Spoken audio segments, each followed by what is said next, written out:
আহমেদপুর কাটোয়া রেলপথে MEMU special train চালু, যাত্রীদের মুখে স্বস্তির হাসি। দীর্ঘদিনের দাবি পূরণ হলো। আজ থেকে কাটোয়া আহমেদপুর রেলপথে চালু হলো নতুন মেমু স্পেশাল ট্রেন। যাত্রীদের জন্য এই ট্রেন যেমন আশার আলো, তেমনি যোগাযোগ ব্যবস্থার দিক থেকেও এটি গুরুত্বপূর্ণ পদক্ষেপ বলে মনে করছেন এলাকার সাধারণ মানুষ। নতুন এই ট্রেন চালুর দিন লাভপুর রেল স্টেশনে উপস্থিত ছিলেন দুবরাজপুরের বিধায়ক অনুপ সাহা। পাশাপাশি উপস্থিত ছিলেন আহমেদপুর কাটোয়া রেলওয়ে প্যাসেঞ্জার অ্যাসোসিয়েশনের পক্ষ থেকে কৃষ্ণা রায়, সুবীর সেন, মানবেন্দ্র রায়, দিলীপ মণ্ডল, গোপাল দাস ও জয়ন্ত চন্দ্র। এই শুভ সূচনাকে কেন্দ্র করে রেল স্টেশন চত্বরে আনন্দের আবহ দেখা যায়। স্থানীয় ব্যবসায়ী, চাকরি প্রার্থী, এমনকি পড়ুয়াদের মুখেও স্বস্তির ছায়া। বিধায়ক অনুপ সাহা বলেন, এই ট্রেন চালু হওয়ায় সাধারণ মানুষের দৈনন্দিন যাতায়াতে অনেকটাই সুবিধে হবে। বহুদিন ধরে এই লাইনে আরও ট্রেন চালুর দাবি উঠেছিল, আজ তা বাস্তবায়িত হলো।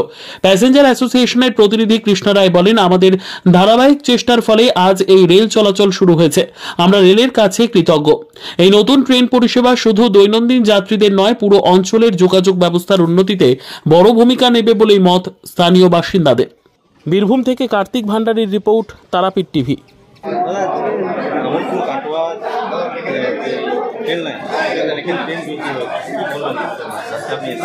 প্রথমত এই এলাকার প্রত্যেকটা মানুষের কাছে খুশির খবর, আনন্দের খবর যে বহুদিন পরে এই আমোদপুর কাটোয়া লাইনে একটা নতুন ট্রেন তারা পেল। এলাকার মানুষ যারা এই রেলকে যারা প্রথম যাতায়াতের মাধ্যম হিসাবে দেখে এবং তারা এটাকে গুরুত্ব সহকারে রেলকেই তারা বেছে নিয়েছে, তাদের কাছে অত্যন্ত আনন্দের বিষয়। এবং এর সাথে এই এলাকার মানুষের আরও দাবি আছে যাতে শিয়ালদা বা হাওড়াতে তারা যাতে আগামী দিনে ট্রেন পায়, যাতে কলকাতায় তারা পৌঁছাতে পারে, সে নিয়েও আগামী দিনে রেলমন্ত্রী তথা রেল দপ্তরে আমরা কথা বলবো। কিন্তু আজকে এই ট্রেনটা চালু হওয়াতে যে সমস্ত স্টেশনে দাঁড়াবে প্রত্যেকের কাছে খুবই আনন্দের বিষয়।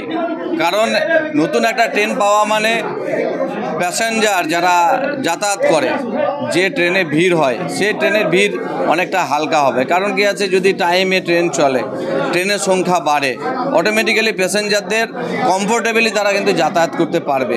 ডেলি প্যাসেঞ্জার থেকে শুরু করে যারা ছোট ছোট ব্যবসা করে, যারা চিকিৎসা করাতে যায়, যারা বিভিন্ন রকম কাজের মধ্যে যারা যাতায়াত করে, দূর থেকে দূরান্ত যারা যাতায়াত করে, তাদের ক্ষেত্রে অত্যন্ত আনন্দের বিষয়। আজকে আমি ধন্যবাদ জানাবো দেশের প্রধানমন্ত্রী নরেন্দ্র মোদীজিকে, রেলমন্ত্রী অশ্বিনী বৈষ্ণবজিকে, আমাদের জিএম সাহেবকে, ডিআরএম সাহেবকে এবং রেলের আধিকারিক এবং রেল অ্যাসোসিয়েশন, আমাদের যে কাটোয়া আমোদপুর লাইনে যারা অ্যাসোসিয়েশনের যারা আমাদের যারা বিশিষ্ট যারা এই বিষয় নিয়ে প্রতিটা মুহূর্তে রেলের উন্নয়নের জন্য যারা এগিয়ে এসছে, তাদেরকেও আমি ধন্যবাদ জানাই। এবং আজকে স্বাগত জানানোর জন্য লাভপুরে যে সমস্ত সুধী নাগরিকবৃন্দ এখানে উপস্থিত হচ্ছেন, প্রত্যেকে আমি শুভেচ্ছা জানাই। মিডিয়ার বন্ধুদেরকেও ধন্যবাদ জানাই। লাভপুর স্টেশনে স্টেশন ম্যানেজার থেকে শুরু করে প্রত্যেকেই ধন্যবাদ জানাই। দাবি যে সকাল দিকে